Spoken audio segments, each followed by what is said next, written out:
President Obama and his supporters often complain about a do-nothing Congress. Today, House Republicans unexpectedly decided to do nothing to address the immigration crisis.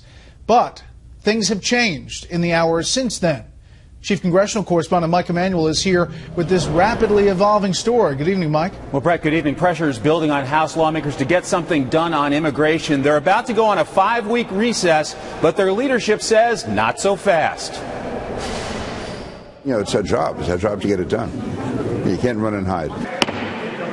Some chaos on Capitol Hill after House leaders pulled a $659 million border bill, but then signaled they might not be done just yet. I want to advise all members that additional votes are possible today. House Appropriations Chair Hal Rogers was already at the airport when he got the call to come back and says there were a variety of reasons why GOP members backed away from the bill. Some didn't want to spend any money. Others thought it was too little. Others thought it was too much. This morning, Speaker John Baier said the House measure would be acting in a responsible way. In my view, doing something is better than doing nothing.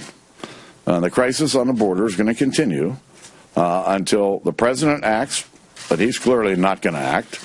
That means the Congress has to act. The House proposal is $659 million, with 2/3 going to border security, $197 million in humanitarian aid, and $40 million for prevention.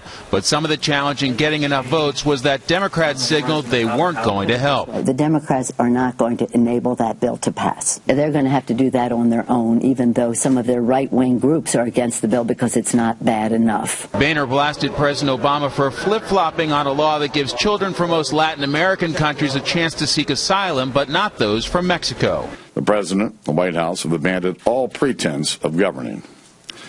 They once called for changing the 2008 law a bipartisan priority. Now they oppose it and call it partisan. Since there was little margin for error, GOP leadership offered a bill from Tennessee Republican Marsha Blackburn to stop President Obama's Deferred Action for Childhood Arrivals program. So the Blackburn bill opposing executive action was a sweetener if the funding bill passed. And if the president takes these actions, he'll be sealing the deal on his legacy of lawlessness. House Republican leaders are considering tweaks to the bill and will meet with GOP members in the morning to see if minds have changed.